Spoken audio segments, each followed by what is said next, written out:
Good morning, students of 9th standard. I have already explained you lesson number 2.4, that is the fall of Troy.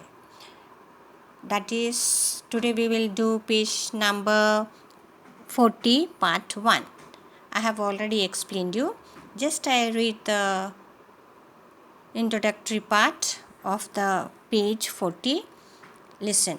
Epic. What is epic? Epic means religious or famous books of any country. In our country, we are having the Ramayana Mahabharata, isn't it? Same way. In other places or other countries, they are having the epics. Now, I read for you. Epics are long poems that relate the deeds of a great national hero or a great national war. They often tell of a nation's early history.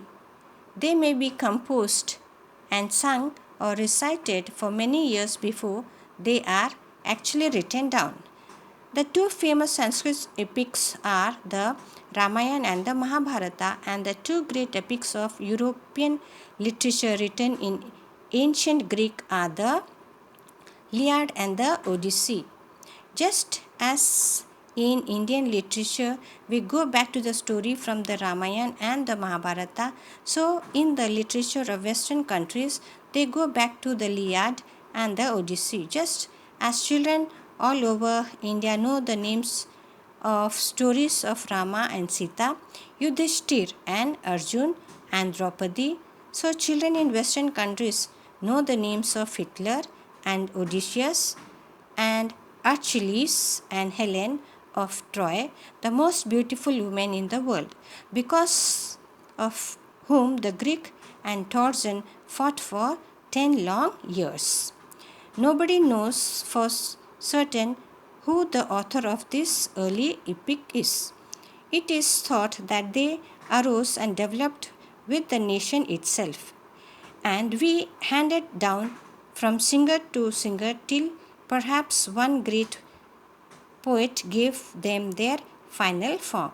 It is believed that the Iliad and the Odysseus were composed and recited by a blind poet named Homer, who lived about 900 BCE and who roamed from one Greek city or villages to another, singing his poems to all who could receive him in their homes and gave him hospitality.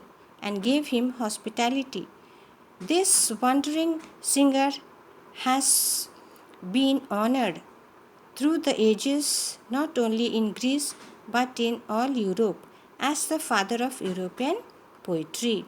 The Iliad is a story of Ilium or Troy, a rich trading city in Asia, minor near the narrow sea that leads from the Aegean to the Black Sea.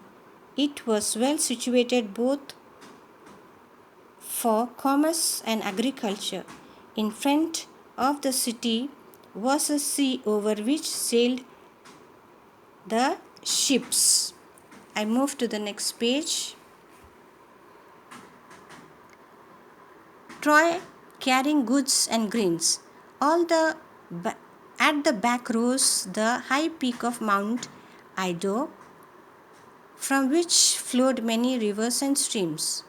The valley among the hills were well watered and fertile, with corn growing in fertile fields and cattle feeding on the rich grasses of the meadows, while sheep fed on the slope of the hill. Round their city the Trojans had built a strong wall so that no enemy should enter them from the sea. The wall was so broad that people could stand and sit and walk on it. The great gates stood open, and people could go to the seashore outside and come in as they pleased.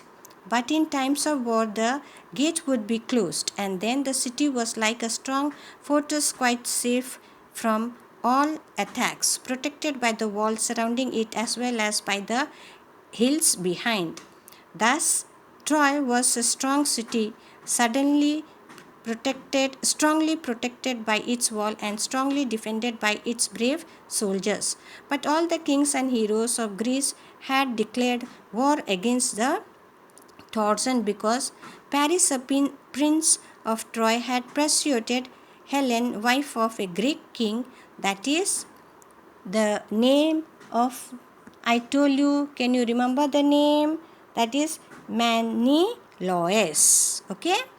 The name is Menelaus. To elope with him, he had brought her to, to Troy. The Greeks wanted to take revenge on Troy for the wrong done to Menelaus.